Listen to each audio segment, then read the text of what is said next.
Good morning all of you guys, this is Kailash Sharma, you are watching YouTube channel of Sikar academy officer. एक बार फिर से आपका इस चैनल पर बहुत स्वागत है।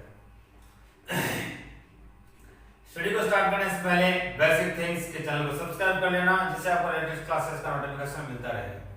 और इस चैनल के साथ साथ अपने साइंस से रिलेटेड जो अदर चैनल है डॉक्टर ओम एक्सपेरिमेंट्स, जिसका लिंक डिस्क्रिप्शन में ऑलरेडी डाल रखा है, उस लिंक पे क्लिक करें और हमारे दूसरे चैनल पे भी जाके वहां भी उसको भी ऑब्जर्व करें और उसको भी सब्सक्राइब कीजिए, क्योंकि वहां से आपको साइंस जो है वो काफी इजी ढंग से समझाने वाली है, but randomly, not according to RBSE syllabus.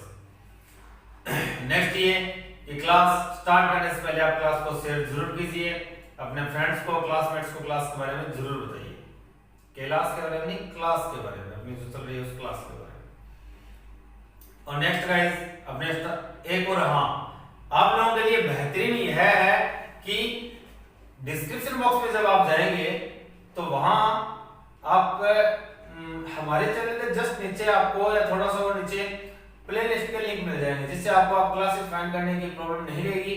आप अपनी क्लास पे वहां क्लास की प्लेलिस्ट पे क्लिक करें, वहां से डायरेक्ट आप कहां पहुंच जाएंगे, अपनी क्लास की जो क्लासेस है अलग अलग वहां पहुंच जाएंगे, अलग अलग सब्जेक्ट्स की, तो आपको नो प्रॉब्लम, ये आपके लिए सहूलियत है।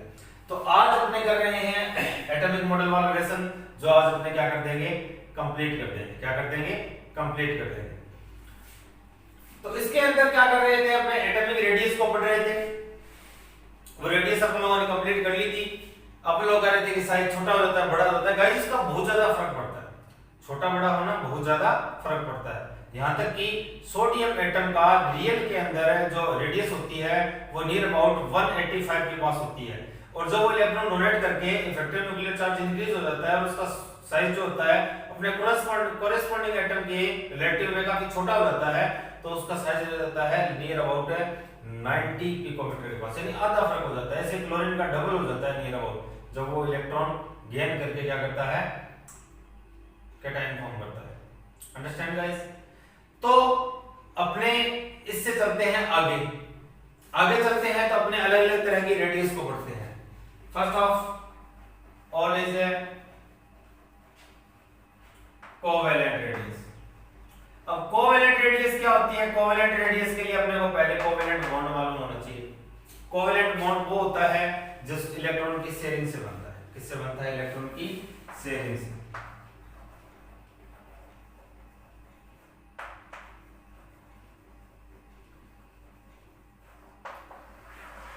किस किस तरह के बॉन्ड होते हैं, कैसे केमिकल कंपाउंड बनते हैं, अगर ये आपको नहीं मालूम तो आप कमेंट बॉक्स में कमेंट कर सकते हैं। आपको ये अलग से एक टॉपिक बड़ा बनेगा, पूरी क्लास लगेगी इसके ऊपर, 2 क्लासेस भी लग सकती है, तो वो टॉपिक आपको अलग से समझा दूंगा मैं।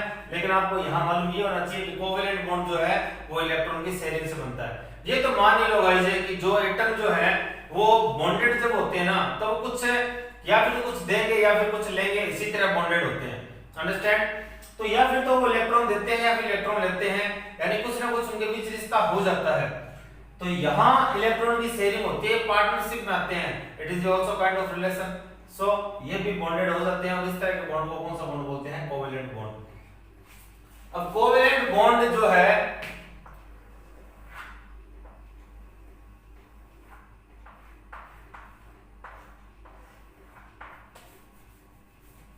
अगर ये शेयरिंग कर रखी है तो एटम इस तरह होंगे,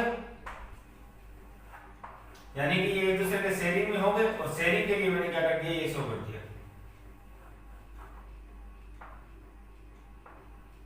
तो ये जो इन दोनों के बीच की डिस्टेंस है इसका just half,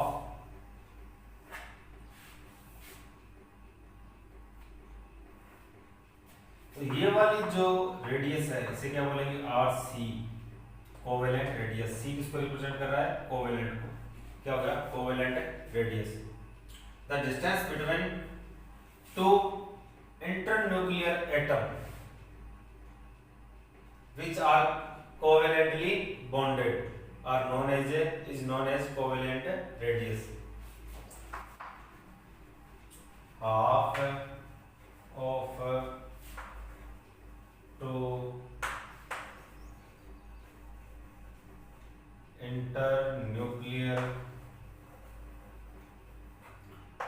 Half of 2 internuclear या फिर half of internuclear distance between to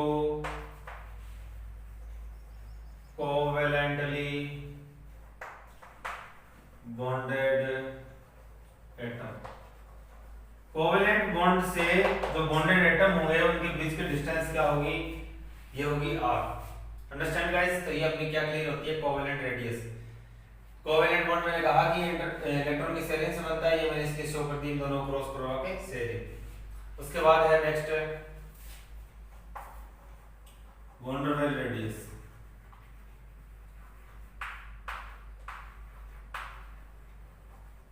ये क्या सिस्टम होता है?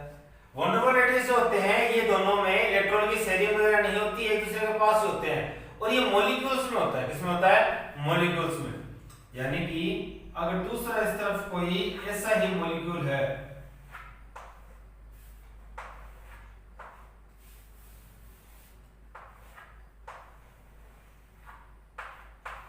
इस तरह,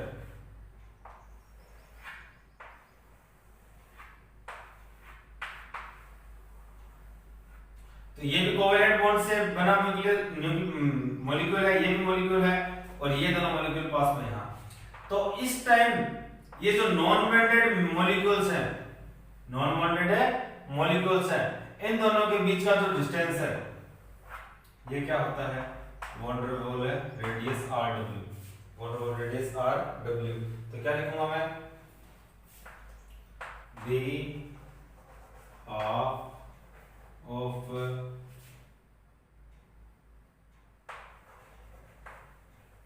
distance between two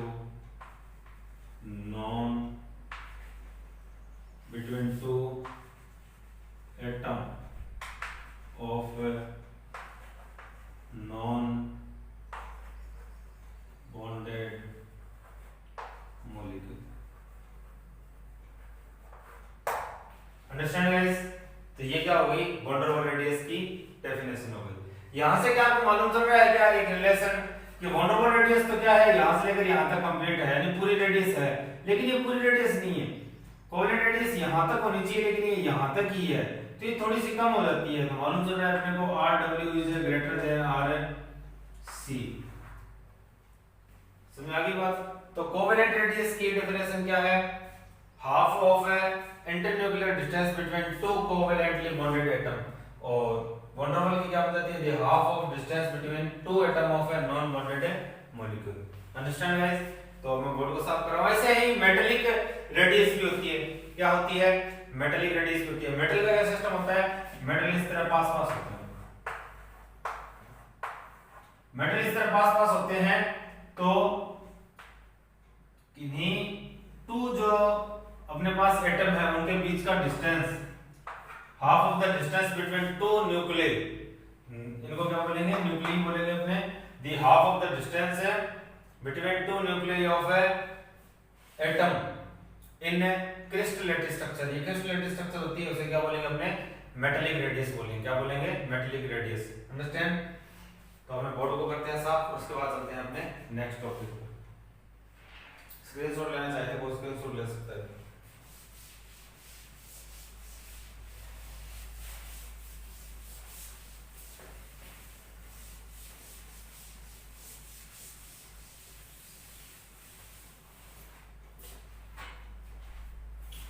इसके बाद अपना नेक्स्ट टॉपिक है ionisation enthalpy.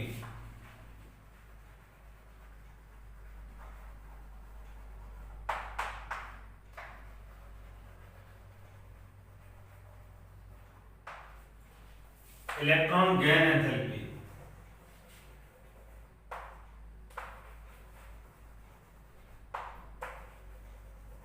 Electron gain enthalpy, ये गाइस नेम से क्लियर हो जाएंगे, इनमें तो पजल होने वाली कोई बात ही नहीं है। Electron negativity.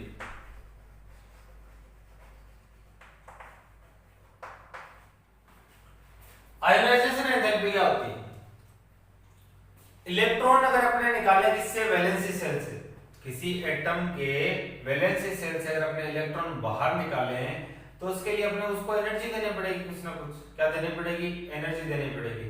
तो वो जो एनर्जी उसको देनी पड़ेगी, वो एनर्जी ही की वैल्यू ही क्या होती है, आयोनाइजेशन एंथैल्पी होती है। क्या होती है, आयोनाइजेशन एंथैल्पी। तो इसकी डेफिनेशन मैं आपको बोल के बता देता हूं, आप लिख लेना बोर्ड पे अपने और कुछ काम करेंगे साथ में। तो क्या डेफिनेशन रहेगी, the required energy to remove an electron from valency shell of an isolated gaseous atom. अब आप कहोगे सर ये आइसोलेटेड गैसियस एटम का तो आपने पीछे नाम ही नहीं लिया और यहां बीच में ले है। तो आइसोलेटेड गैसियस सिस्टम का एटम का क्या सिस्टम है, आइसोलेटेड मींस अभी ये जो कोरोना चल रहा है इसके अंदर आप लोगों ने वर्ड सुना होगा क्वारंटीन। स्टार्टिंग में तो ये लेटेस्ट जब तक नाम आया था तो कुछ है तो समझ से बात था कि ये इसको पढ़ें क्या। उसके बाद वो आ गया हाइड्रोक्सीक्लोरोक्विनोन आ गया, तो वो कुछ एक बार जगह ट्रेंड भी चला था कि वो एक नाम तो मुश्किल से लेना सीखे थे क्वारंटीन वाला, और इतने में ये आ गया दूसरा हाइड्रोक्सीक्लोरोक्विनोन। और इस पे कुछ मेम्स भी बने थे, जैसे कि कुछ एक तो कह रहे थे कि ये जो अपना पाकिस्तान है ये बेचारा, आपको मालूम होगा कि इंडिया ने काफी कंट्रीज को ये एक मलेरिया की दवाई है, मेडिसिन जो है मलेरिया की है, और ऐसे कह रहे थे कोरोना के अंदर काफी ज्यादा इफेक्टेबल है, इंडिया के पास काफी थी इसलिए इंडिया ने दिया भी था, वो कंट्रीज को काफी ज्यादा एक्सपोर्ट की थी, और इसलिए इंडिया की काफी ज्यादा मतलब तारीफ हुई थी इंटरनेशनल लेवल पे। तो पाकिस्तान ने नहीं मांगी थी अपने से, तो व्हाट्सएप पे ट्रेंड चल पड़ा कि पाकिस्तान मांगना तो चाहता है लेकिन दरअसल उनके जो वजीर आजम है इमरान खान, उनको नाम नहीं आ रहा, हाइड्रोक्सीक्लोरोक्विनोन का नाम नहीं आ रहा, इस वजह से वो बेचारे मांग नहीं पा रहे हैं। तो एक वर्ड जो है था क्वारंटीन, उस पे चलते अपने वापस। क्वारंटीन का मीन क्या था, उसको घर पे डाल देते, ना बाहर जाना, ना इधर जाना, ना उधर जाना, मतलब किसी कांटेक्ट में नहीं आना, बंद रूम में रहो। और इसके साथ साथ लोगों ने क्वारंटीन की जगह एक वर्ड और यूज किया था, आपके ध्यान में होगा, आइसोलेटेड। कोई वर्ड यहाँ है, कोई वर्ड वहां है, तो क्वारंटाइन आइसोलेटेड ही होता है, यानी कि उसका बाहर से कांटेक्ट खत्म हो जाना। जैसे कि हम लोग थर्मस में क्या डालते हैं, चाय डालते हैं, अब क्या 1 घंटे के बाद चाय कम हो जाती है या चाय ठंडी हो जाती है क्या, नहीं, एनर्जी भी बाहर नहीं जा पाती और बाहर से एनर्जी अंदर नहीं आ पाती, जो अंदर चाय गर्म है, गर्म की एनर्जी जो वहीं रहेगी, वो गर्म ही रहती है। तो ये इसे बोलते हैं आइसोलेटेड। क्या बोलते हैं, आइसोलेटेड। और गैस स्टेट यानी कि ये जो वैल्यू फाइंड करते हैं गैस स्टेट में करते हैं। तो मैं फिर से एक बार डेफिनेशन बोलता हूं, आप लोग समझ लेना। The required energy to remove an electron from its valency shell of isolated gaseous atom is known as ionisation enthalpy. Understand guys, समझ में आ गया होगा आपको। इसे आईपी से रिप्रेजेंट करते हैं, किससे रिप्रेजेंट करते हैं, आईपी से। अगर आपने फर्स्ट इलेक्ट्रॉन बाहर निकाला तो वहां जो एनर्जी चाहिए वो क्या होगी, IP1 होगी। क्या होगी, IP1। जैसे कि मैग्नीशियम है, ये एक मेटल है, आपको मालूम है, सेकंड ग्रुप में आता है, और इसने क्या कर दिया, एक इलेक्ट्रॉन डोनेट कर दिया। तो यहां जो एनर्जी चाहिए वो क्या होगी, IP1। क्या होगी, IP1। यहां अब Mg तो +2 बनाता है, यानी एक इलेक्ट्रॉन और डोनेट करेगा,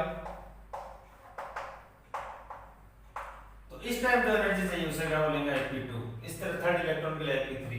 सोडियम तो एक इलेक्ट्रॉन डोनेट करता है, ये क्या हो गया, IP1। अब बात करते हैं थोड़ा सा आगे,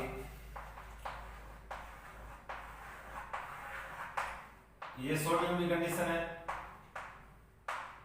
सोडियम टोटल इलेक्ट्रॉन कितने थे, 11 2 1 2 3 4 5 6 7 8 2 8 10 और 1 यहां आ गया, ठीक है, 11 हो गए। इसने एक इलेक्ट्रॉन निकाल दिया, आपको जितनी एनर्जी देनी पड़ी उसे IP1 कह दिया, ठीक है।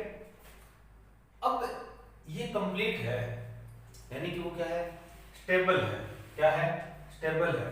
अब क्या ये और इलेक्ट्रॉन देना चाहेगा क्या, नहीं सर, ये एक भी इलेक्ट्रॉन देना नहीं चाहता, नहीं, अपने तो लेंगे इलेक्ट्रॉन, तो अपने लेंगे तो इसको हद से ज्यादा एनर्जी देनी पड़ेगी, इतनी एनर्जी कि नॉर्मल नेचर में पॉसिबल नहीं हो पाती।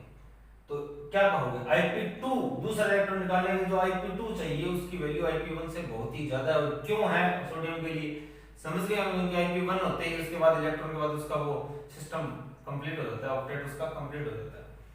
तो मैग्नीशियम में सर, मैग्नीशियम में IP1 कम होगी, Ip2 से ज्यादा होगी। Ip2 होने के बाद मैग्नीशियम में ये कंडीशन होती है ना, सोडियम मैग्नीशियम के जस्ट बाद ही तो आता है Mg12 होता है, एक इलेक्ट्रॉन निकालते ये कंडीशन सोडियम जैसी बन गई। अब ये कंडीशन तो Ip3 की वैल्यू इसके लिए ज्यादा होती है। ठीक है, ये हो गया आयोनाइजेशन एंथैल्पी का टॉपिक अपना। इसके बाद इलेक्ट्रॉन गेन एंथैल्पी। अब यहां तो था इलेक्ट्रॉन बाहर निकालना, यहां है गेन अंदर डालना, यानी इलेक्ट्रॉन आप अंदर डालोगे, अंदर डालने के लिए जो आपको एनर्जी चाहिए ना, उसी एनर्जी को क्या बोलेंगे, इलेक्ट्रॉन गेन एनर्जी। डालेंगे कहां, वैलेंसी सेल में, बाहर वाले सेल में डालेंगे, आप बीच वाले सेल में नहीं डाल सकते। तो बाहर वाले सेल में डालेंगे तो वो क्या होगी, इलेक्ट्रॉन गेन एनर्जी होगी। अंडरस्टैंड? तो इसके डेफिनेशन में मैं बोलता हूं, क्या डेफिनेशन है, the required energy, understand guys, there is also required energy and there is also required energy. The required energy to add an electron instead of removing, understand guys, we are talking about adding not removing. So definition will be the required energy to add an electron in valency cell of isolated gaseous atom, same isolated gaseous atom रहने वाला है, तो उसकी valency cell के अंदर electron add करने के लिए जो आपको एनर्जी चाहिए वही क्या होगी, इलेक्ट्रॉन गेन एनर्जी। तो definition same as it is, आप लोग नोटबुक में राइट डाउन कर लेना। ठीक है, वही बात है, इलेक्ट्रॉन डालने के लिए जो एनर्जी चाहिए, किसके लिए ज्यादा चाहिए किसके लिए कम चाहिए, इसके बाद अपनी एक है पीरियोडिक्स में बात करेंगे। इलेक्ट्रोनेगेटिविटी, ये एनर्जी नहीं, it is A not energy, it is A type of tendency, it is A type of tendency. Now what do you mean by tendency? Then we can consider tendency as a nature. Tendency को क्या consider कर सकते हैं, nature. Tendency क्या होती है, nature. तो electronegativity क्या है, it is A nature tendency, क्या, टू अट्रैक्ट इलेक्ट्रॉन, इलेक्ट्रॉन को अपनी ओर खींचने की। अंडरस्टैंड गाइस, इलेक्ट्रोनेगेटिविटी क्या है, टेंडेंसी है, प्रवृत्ति है, एक प्रकृति है किसी एलिमेंट की इलेक्ट्रॉन्स को अपनी ओर पुल करने की। अंडरस्टैंड? अट्रैक्ट है इलेक्ट्रॉन्स, जो इलेक्ट्रॉन किससे बॉन्डेड हो, कोवेलेंट बॉन्ड में शेयर हो या फिर शेयरिंग इलेक्ट्रॉन हो, यानी शेयर होने से क्या बन जाएगा, कोवेलेंट बॉन्ड बन जाएगा। और कोवेलेंट बॉन्ड नेम लोगे तब भी क्या होगा, मालूम चल जाएगा कि भाई उसमें शेयर होते हैं इलेक्ट्रॉन। अगर आप शेयर इलेक्ट्रॉन लोगे तो भी कोई दिक्कत नहीं है। तो क्या कहेंगे, it is a tendency of elements, और क्या की टेंडेंसी है, to attract electron of share, to attract electron to shared electron, कह सकते हो, क्या कह सकते हो, शेयर्ड इलेक्ट्रॉन, जो इलेक्ट्रॉन शेयर हो रखे हैं, जैसे कि हाइड्रोजन और क्लोरीन बॉन्ड बनाते हैं। तो भाई साहब की क्या है कि इस तरह बॉन्ड है बीच में, शेयर कर रखे, आई बात समझ में। क्लोरीन हरामी है, क्लोरीन क्या करता है, इलेक्ट्रॉन को अपनी ओर खींचता है। हाइड्रोजन बेचारा आम इंसान, शुद्ध दोष, तो ये क्या करता है कि इलेक्ट्रॉन अपनी ओर खींच लेता है। तो अब आपको मालूम है कि जो इलेक्ट्रॉन लेता है उस पे क्या आता है, माइनस, जो इलेक्ट्रॉन देता है उस पे क्या आता है, प्लस। लेकिन क्या उसने पूरी तरह इलेक्ट्रॉन लिए क्या, नहीं सर, उसने पूरी तरह नहीं लिए, कुछ खींचे हैं। तो कुछ खींचे हैं इस पे चार्ज भी पार्शियली आएगा, इट मींस सर में क्या लगाएंगे, डेल नेगेटिव, इस पे लगाएंगे डेल positive. Understand? Then we can say that electronegative is a tendency of a attract shared electron. Understand guys? Of element कह सकते हो, एलिमेंट की नेचर है। तो ये अपना क्या होते हैं, कंप्लीट होते हैं क्या, ionisation enthalpy, electron gain enthalpy और इलेक्ट्रोनेगेटिविटी। ठीक है, इसकी वैल्यू हमेशा किसमें होती है, पॉजिटिव में। किसमें होती है, पॉजिटिव में। इसकी वैल्यू किसमें होती है, पॉजिटिव में भी हो सकती है, नेगेटिव में हो सकती है। कैसे कि सोडियम की बात करो आप, तो ये भाई साहब तो इलेक्ट्रॉन देते हैं, लेते तो है नहीं, तो यहाँ इलेक्ट्रॉन क्या होगा, यहाँ अपने को एनर्जी देनी पड़ेगी। और यहाँ क्लोरीन तो क्या करता है, इलेक्ट्रॉन लेता है, खुद लेता है, लेते ही एनर्जी क्या करेगा, डोनेट करेगा, एनर्जी को रिलीज करेगा। तो इट मींस यहाँ पॉजिटिव हो जाएगी। तो एनर्जी क्या होगी, पॉजिटिव में भी हो सकती है, नेगेटिव में हो सकती है। लेकिन यहाँ तो कुछ भी कंडीशन हो, सोडियम हालांकि देने की नेचर तो रखता है, लेकिन फिर भी इसको कुछ ना कुछ एनर्जी देनी पड़ेगी, बिना एनर्जी के तो ये कुछ नहीं करने वाला। तो सभी को कुछ ना कुछ एनर्जी देनी पड़ेगी। और क्लोरीन जैसे तो इलेक्ट्रॉन लेने वाले हैं, ये देंगे ऐसे ही, कुछ भी कर लो चाहे, तो हद से ज्यादा एनर्जी देनी पड़ेगी। तो उस टाइम सभी के लिए क्या होगा, पॉजिटिव, एक ही वैल्यू रहेगी इनके लिए बस, चाहे वो पॉजिटिव कर लो चाहे नेगेटिव कर लो, यानी एक ही तरह की वैल्यू, सॉरी, तो वो पॉजिटिव रहने वाली है। और यहाँ क्या रहने वाली है सभी के लिए पॉजिटिव भी हो सकती है नेगेटिव भी हो सकती है। Understand guys? तो इन दोनों का यूनिट देखो आप तो क्या होती है किलो कैलोरी पर मोल, दोनों की होती है, मैं दोनों की बात कर रहा हूं, जूल पर मोल, इलेक्ट्रॉन वोल्ट पर मोल। Understand guys? ये इनकी क्या होती है यूनिट, आप स्क्रीनशॉट ले लीजिए, डेफिनेशन मैंने आपको बोल के लिखवा दी। इसके बाद चलते हैं अपने नेक्स्ट टॉपिक पर। आज इस लेसन को अपने को कंप्लीट करना ही करना है, जल्दी होता है सबसे अच्छी बात है, अगर जल्दी ना हो तो कोई बात नहीं, 5 मिनट क्लास अपने लंबी कर लेंगे, लेकिन आज इस लेसन को कंप्लीट करके ही रहेंगे। कल इस पर बेस्ट कुछ क्वेश्चन करेंगे या इस पर बेस्ट आप लोगों को जो कुछ भी डाउट है वो करेंगे। इसके बाद अपने बात करते हैं मेटल की। चलो मेटल की सीधी बात कर लेते हैं। मेटल ऑलरेडी आप लोगों ने पढ़ रखा है, पीछे से पढ़ता है, वो क्लास में 9th क्लास में, आज 10th में हो गए, समझदार हो गए, सिंसियर हो गए, तो मेटल आपको मालूम है नो, लेकिन फिर मैं बता देता हूँ। मेटल होता है इलेक्ट्रॉन को डोनेट करने की नेचर। इलेक्ट्रॉन को डोनेट करने की नेचर क्या होती है? मेटल होती है। Understand guys? जितने ज्यादा इलेक्ट्रॉन डोनेट करेगा, जितने फास्ट करेगा, उतना ही अच्छा मेटल होता है। अब आप कहोगे सर गोल्ड अच्छा मेटल है, तो इलेक्ट्रॉन रिलीज करता है। सोडियम मेटल है या नहीं है? क्योंकि वो एटम रिलीज करता, वो इलेक्ट्रॉन डोनेट करता है, तो हाँ सर वो एटम है, वो मेटल है। क्या मैग्नीशियम मेटल है? हाँ सर वो भी इलेक्ट्रॉन डोनेट कर रहा है, तो is also metal. Understand guys? Iron है, कॉपर है, they all are metal. Understand? Zinc भी मेटल है। ये यहां हो गया कंप्लीट। अब नहीं हो गया, एटॉमिक साइज हो गया, मेटल्स हो गई, आयनाइजेशन एंथैल्पी हो गई, इलेक्ट्रॉन गेन एंथैल्पी हो गई, इलेक्ट्रॉन टेंडेंसी हो गई। अब अपने पढ़ेंगे क्या? अब अपने पढ़ेंगे जैसे कि मान लो ये क्या है, अपनी मॉडर्न पीरियोडिक टेबल। क्या है? Modern periodic table. इस टेबल में अगर अपने लेफ्ट टू राइट मूव करें, ये क्या है? लेफ्ट, ये क्या है? राइट, ये क्या है? अप, ये क्या है? Down. Left to right move करें, अप टू डाउन मूव करें, तो इनमें रिलेटिवली क्या चेंजेस आते हैं, अपने ये बात करेंगे। सबसे पहले एटॉमिक साइज की। किसकी? एटॉमिक साइज की।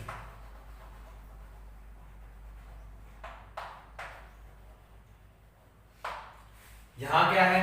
हाइड्रोजन, उसके बाद नीचे क्या आता है? लिथियम।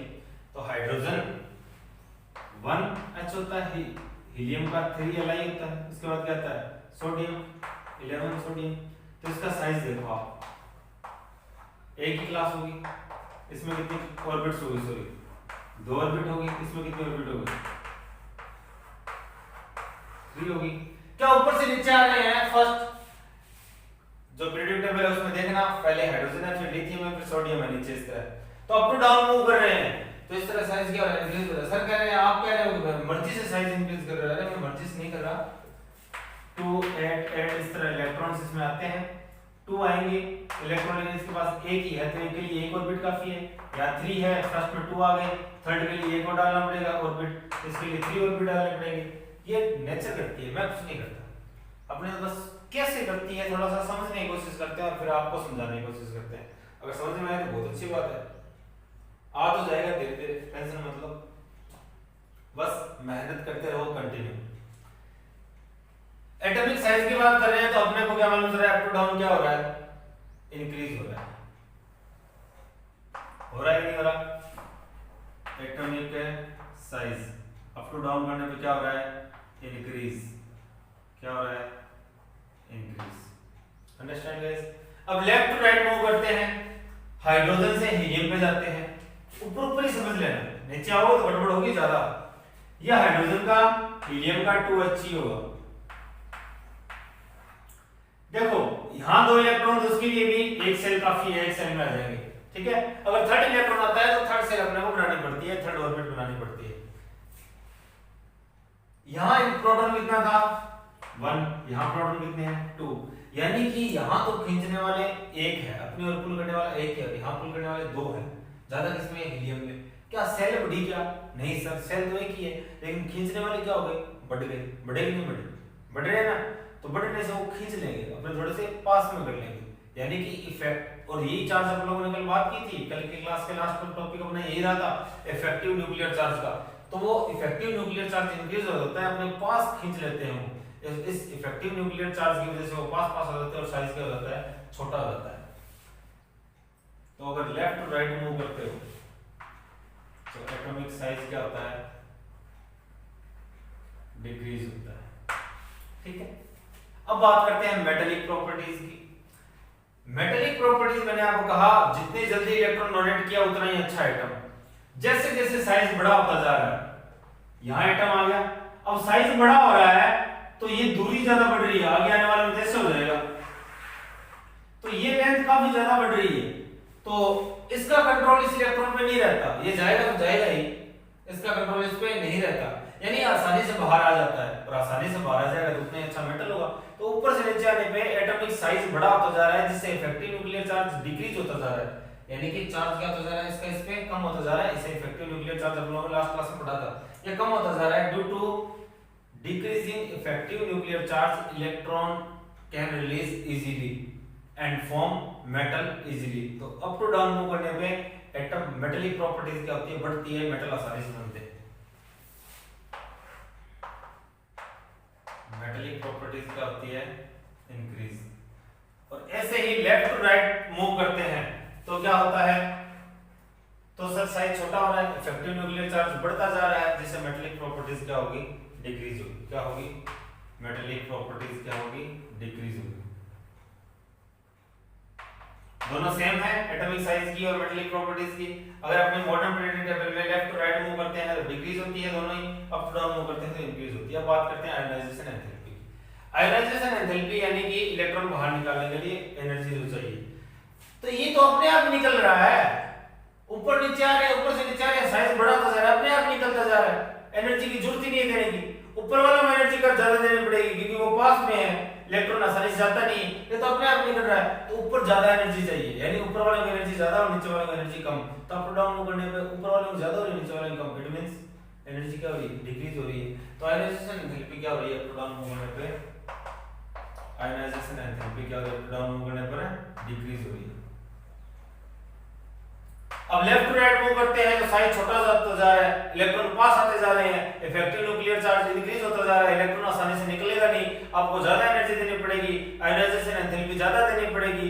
तो लेफ्ट टू राइट अगर आप मूव करते हो तो लास्ट में क्लोरीन जैसे जो एटम है वो तो एनर्जी इलेक्ट्रॉन निकालते ही नहीं, कितनी एनर्जी दे दो चाहे, तो उनकी एनर्जी का तो बहुत ज्यादा वैल्यू हो जाएगी। It means left to right move करेंगे तो आयोनाइजेशन एंथैल्पी क्या होती है, इंक्रीज होती है।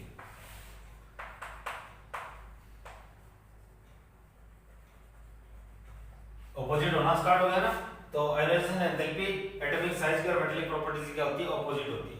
उसके बाद नेक्स्ट है electron gain enthalpy. Electron gain enthalpy की बात करें तो इलेक्ट्रॉन डालने के लिए जो एनर्जी चाहिए, अंडरस्टैंड गाइस, इलेक्ट्रॉन डालने के लिए एनर्जी चाहिए। अप टू डाउन मूव करते जा रहे हैं तो यहां साइज बड़ा है, यहां तो कोई मतलब ही नहीं है, कोई इलेक्ट्रॉन आए चाहे जाए इजीली चला जाएगा इलेक्ट्रॉन, जितना इजीली निकल रहा है उतना इजीली आप अंदर डाल भी सकते हो। ऊपर वालों में इलेक्ट्रॉन आसानी से नहीं आ पाएगा, ऊपर वाले में इलेक्ट्रॉन आसानी से नहीं आ पाएगा, आपको इलेक्ट्रॉन डालने के लिए एनर्जी देनी पड़ेगी। It means up to down move करने पे क्या होते जा रहा है, इलेक्ट्रॉन गेन एंथैल्पी भी क्या हो रही है, डिक्रीज हो रही है। क्या हो रही है, डिक्रीज हो रही है। और लेफ्ट टू राइट मूव करते हैं, लेफ्ट टू राइट मूव करते हैं तो क्लोरीन जैसे एटम को आप इलेक्ट्रॉन देते हो तो वो तो क्या करता है, एनर्जी को रिलीज करता है, और इस तरह वालों को आपको एनर्जी देनी पड़ती है। सोडियम जो है वो एटम रिलीज करता है, आपको एटम देना है, उसमें डालना है, और वो कह रहा है नहीं मैं दूंगा, और अपने कहेंगे नहीं नहीं हम तेरे को देंगे, तो अपने को एनर्जी उसको ज्यादा देनी पड़ेगी। तो वहां एनर्जी की वैल्यू किसमें आ गई, नेगेटिव में या पॉजिटिव में, वहां एनर्जी की वैल्यू आ गई किसमें, तो यहाँ इलेक्ट्रॉन गेन एंथैल्पी की वैल्यू किसमें आ जाती है, माइनस में। किसमें आ जाती है, माइनस में। उस तरफ जाते हैं तो किसमें आ जाती है, पॉजिटिव में, यानी माइनस से पॉजिटिव में हो रहा है। It means electron gain enthalpy क्या होती जा रही है, इंक्रीज होती जा रही है। इलेक्ट्रॉन गेन एंथैल्पी क्या हो रही है, इंक्रीज हो रही है। अब रहेगी इलेक्ट्रॉन टेंडेंसी। इलेक्ट्रोनेगेटिविटी क्या है, अप टू डाउन मूव कर रहे हैं तो अपने को बड़ा मालूम चल रहा है, साइज बड़ा हो रहा है, तो ये वाला इलेक्ट्रॉन इस इलेक्ट्रॉन को आसानी से थोड़ी खींच रहा है, ऐसा ये इसको ही नहीं खींच रहा है, तो बॉन्ड के इलेक्ट्रॉन कहां से खींचेगा, तो बॉन्ड के इलेक्ट्रॉन नहीं खींच पाएगा। इस वजह से ऊपर से नीचे अपने आते हैं, अप टू डाउन मूव करते हैं तो इलेक्ट्रॉन टेंडेंसी जो होती है, यानी कि इलेक्ट्रोनेगेटिविटी जो होती है वो क्या होती है, डिक्रीज होती है। क्या होती है, decrease. Right left right move करते हैं तो इलेक्ट्रोनेगेटिविटी क्या होती है, इंक्रीज होती है। क्या होती है, इंक्रीज होती है। बिकॉज साइज छोटा होता जाता है, इफेक्टिव न्यूक्लियर चार्ज बढ़ता जाता है, वो अपने इलेक्ट्रॉन तो खींचेगा वजह से सेल के बॉन्ड के इलेक्ट्रॉन भी खींच लेता है। तो ये अपने लोगों ने 5 अलग अलग आपने थ्योरी पढ़ी थी और उनका रिलेटिवली पीरियोडिक प्रॉपर्टीज है। ये इनकी क्या है, periodic properties. Periodic modern period table में कैसे बढ़ते हैं घटते हैं, आप इसका स्क्रीनशॉट ले लीजिए। अब देखो अपना लेसन यहाँ कंप्लीट होता है। ध्यान रखने वाली बात ये है कि सबसे ज्यादा इलेक्ट्रोनेगेटिविटी किसकी होती है, ये होती है, और ये किसकी होती है, क्लोरीन की होती है। ठीक है, ये ध्यान रखना। सॉरी फ्लोरीन की, सुपर वाले फ्लोरीन की होती है, ये ध्यान रखना। अब कुछ बातें और बता दूं मैं आपको। इस लेसन में आप लोगों को कोई भी प्रॉब्लम आई हो तो वो प्रॉब्लम आप कमेंट बॉक्स में करना। कल की क्लास अपनी इसी बेसिस पे रहेगी कि क्या डाउट्स हैं, वो डाउट्स क्या क्लियर करने हैं। तो 100% आप लोगों को डाउट लिखने हैं, जिससे मेरे को मालूम चल जाएगा आप लोगों का डाउट है, वो डाउट आपको क्लियर करवा देंगे नेक्स्ट क्लास के अंदर। ओके, इसके बाद इसको फिर से एक बार अपने पढ़ते हैं। और इससे पहले आप लोगों ने देखा होगा कि जितनी भी आप लोगों ने प्रॉपर्टी की बात की, आप लोगों ने साइज की बात की, यानी कि साइज पे काफी ज्यादा डिपेंड करता है। तो आप लोग समझ लेने से सारा कुछ आसान हो सकता है। साइज को जरूर याद करना। एटॉमिक साइज और metallic properties both are same when we move left to right in a periodic table, modern periodic table, then they decrease. और अप टू डाउन मूव करने पे क्या होती है, इंक्रीज होती है। ठीक है, दोनों ionisation enthalpy, electron gain enthalpy और इलेक्ट्रॉन नेगेटिविटी ये भी क्या होती है, तीनों सेम होती है। When we move left to right then they increases, और अप टू डाउन मूव करते हैं तो वो डिक्रीज होती है। Understand guys? आज का लेसन यही कंप्लीट होता है अपना। इसके साथ ये पूरा लेसन ही कंप्लीट होता है। मैंने आपको बता दिया, डाउट आप कमेंट बॉक्स में लिखना ना भूलें। नेक्स्ट क्लास में सारे डाउट क्लियर कर देंगे। कुछ रह गया तो वो भी साथ में देख लूंगा, मैं सारा बता दूंगा। ठीक है, इसके अलावा स्टडी करते रहिए। चैनल को सब्सक्राइब कर ही लिया होगा, शेयर कर दीजिए और मन लगा के मेहनत कीजिए। मिलते हैं नेक्स्ट क्लास में, तब तक के लिए